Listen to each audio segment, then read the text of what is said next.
Terima kasih Anda kembali bersama kami dalam dialog bersama Badan Pusat Statistik terkait dengan program pembelajaran Sensus Penduduk 2020.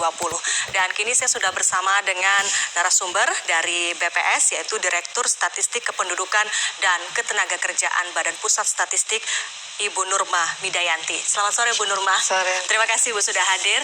Dan nanti Anda juga pemirsa bisa bertanya langsung kepada narasumber kami bersama Bu Nurma di nomor telepon 021 573 2269 atau bisa juga di 021 574 3812. Nah, sebelum itu saya bertanya terlebih dahulu ke Bu Nurma. Bu Nurma, ini pandemi COVID-19 seperti tadi disampaikan oleh Kepala BPS tentu tidak boleh menghambat proses sensus penduduk ini. Salah satunya pelatihan dilakukan secara daring, secara mandiri, seperti ditayangkan melalui media televisi seperti hari ini.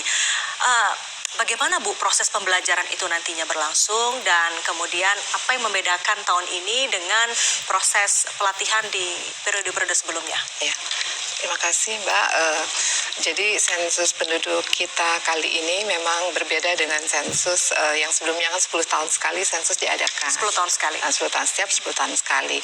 Nah, kita di 2020 perencanaan kita memang sudah berbeda dengan yang lalu, yaitu pertama kita menggunakan data Dukcapil sebagai dasar.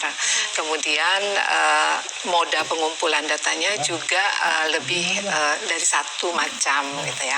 Nah, terkait dengan kondisi COVID ini memang kita harus melakukan adaptasi terhadap kondisi yang ada.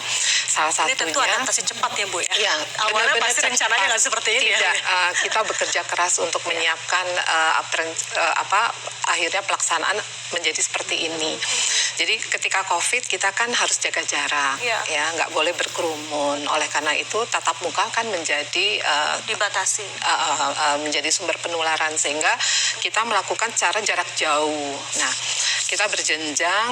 Terakhir ini petugas sensus secara mandiri kita latih. Pertama kami berikan berbagai macam materi, kemudian dipelajari, dan hari ini sore ini ada tayangan yang untuk memperjelas dari pembelajaran mereka secara mandiri. Betul. Nah, kemudian ini tayang di TVRI kan selama sampai tanggal 30 ya. Setiap hari mulai setiap hari ya. Sampai tanggal 30. 30 setiap jam 16 seperti ini. Kemudian kita melakukan nanti ada semacam tes ya untuk mengetes pemahaman.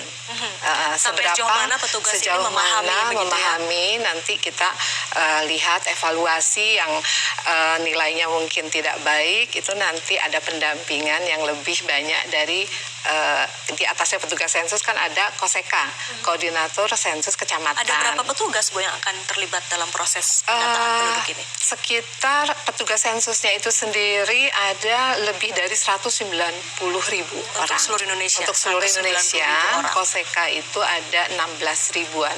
16 ribuan?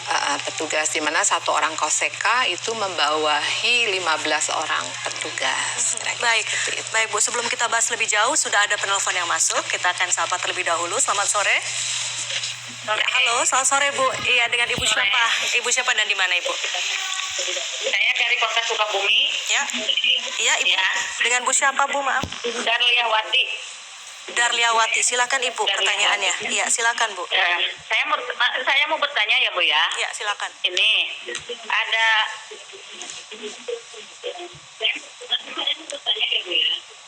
ada satu keluarga penduduk. Pertamanya dia tercatat di Kota Pandeglang. Ibu, ya. Volume televisinya boleh dikecilkan sedikit sehingga kami bisa menangkap dengan jelas suara Ibu di sini. Ya, sebentar ya. Ya. Ya. Bagaimana Ibu? Keluarga penduduk berasal dari Kota Pandeglang. Ya. Mereka tercatat semua di Kota Pandeglang sebelumnya. Dan satu keluarga itu suami istrinya udah mempunyai EKTP di Kota Pandeglang. Nah, mereka sekarang sudah tidak ada data kependudukannya di sana, Bu. Udah di sini semuanya, tapi di sini belum tercatat gitu, Bu. Gimana? Baik. Tapi suaminya asli Kota Sukabumi. tercatat di sini, tapi di kakak orang tua masih bergabung dengan kakak orang tuanya, kakak ibunya, dan statusnya belum menikah di sini. Gimana tuh, Bu? Baik, baik. Baik Ibu Darliawati, kita akan Iya. jawab nanti. Terima kasih Bu pertanyaannya. Jelas nggak, Bu, pertanyaan Jelas Bu, sudah Oh, iya. sudah jelas kami terima. Jadi Dan permintaan dari penduduk tersebut, bisakah mereka pindah ke sini? Bisakah secara pindah ke Sukabumi, ya? otomatis selesai di sensus nanti di tahun 2020 September. baik Ibu, nanti akan dijawab. Kita sapa dulu penelpon berikutnya. Ya, selamat sore Bu. Pak, selamat sore. Silakan. Halo. Halo, selamat Halo. sore. Iya Pak, silakan Pak. Dengan Bapak siapa dan di mana? Saya Sobarian Ya, silakan Pak. Di mana Pak? dari Bangka Belitung. Bangka Belitung. Ya, silakan Pak. Ini Bu, saya mau tanya nih, kan kalau kita mau verifikasi nih, terus keluarganya itu terdampak COVID, ya positif COVID gitu, Mbak. Ya. Gimana penanganannya gitu Baik. untuk verifikasinya? Ya. Cukup tuh, Mbak. Baik Pak. Itu saja Pak ya. Nanti akan dijawab Yo. oleh Bu Nurma. Terima kasih Bapak. Ya. Baik Bu Nurma, ini ada 2 pertanyaan dari Sukabumi dan dari Bangka Belitung. Silakan Ibu ditanggapi. Yang dari Sukabumi dahulu mungkin. Iya, Ibu Darliawati Iya, ya. Ibu Terima Darliawati. kasih Ibu telah ikut menonton acara Iya. ini sehingga nanti Ibu siap ketika ada petugas Betul. datang. Dan kasus seperti ini juga mungkin nggak hanya terjadi di sini ya Bu ya. Di Banyak mana-mana mungkin. ya.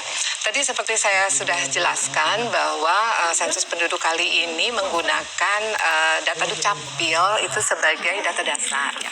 Nah, data Dukcapil ini dikemas dalam daftar penduduk yang tadi sudah dijelaskan di materi. Nah, daftar penduduk ini satu daftar penduduk ada di satu satuan lingkungan setempat. Kok kita satu RT itu daftar penduduk yang dimana mereka penduduk yang tercatat berdasarkan KK atau KTP. Ya. Acuannya tetap ke KK Acuannya atau ke KTP. Ya. Nah, kemudian daftar ini kan tadi dikonfirmasi, diverifikasi baik kepada Pak RT maupun nanti langsung ke lapangan juga verifikasi lapangan. Nah, kasus seperti yang tadi Bu Darliati sampaikan bahwa tadi suami istri sudah IKTP Pandeglang, tapi kakaknya Tapi suaminya masih terdaftar di kartu keluarga orang tuanya di Sukabumi. Nah, dalam kondisi seperti ini si suami itu kan masih kakak di Sukabumi. Dia akan berada di daftar DP yang di Sukabumi. Nah, jadi nanti ketika diverifikasi kepada Pak RT atau ketua lingkungan satuan lingkungan setempat, ketua SLS, nanti akan diberi tanda keberadaannya di mana. Misalnya Pak suami ini Pak siapa di daftar penduduk yang di Sukabumi itu kan ada. Ya. Nah, nanti dicek, oh dia udah pindah. Nanti ada kolom yang dicek tadi seperti yang materi. Dia dicek di kolom pindah. Oh, gitu. Nah, berarti dia tidak tercatat di situ. Nah, sementara istrinya masih ada di kakak mana gitu.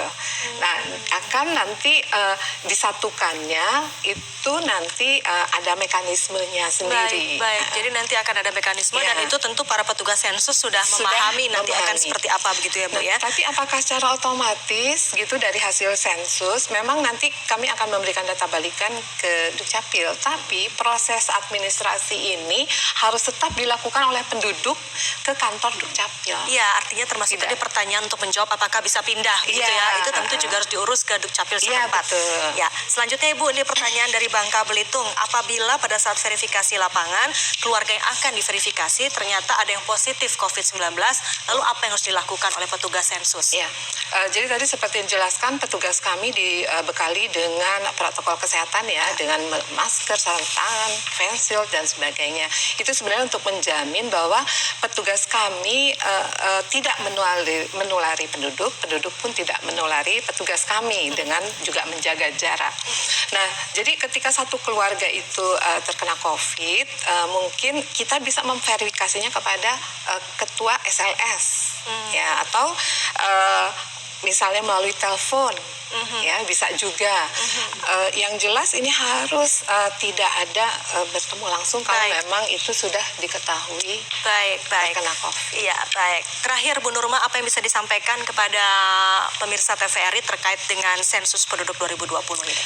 Ya, jadi Bapak dan Ibu di seluruh Indonesia, penduduk Indonesia, bahwa sensus penduduk itu merupakan pencatatan penduduk. Jadi tujuannya untuk penyediaan jumlah penduduk, komposisi, distribusi, dan karakteristik penduduk menuju satu data kependudukan. Nah, penduduk akan dicatat di mana biasa mereka tinggal. Nah, kemudian karena seluruh penduduk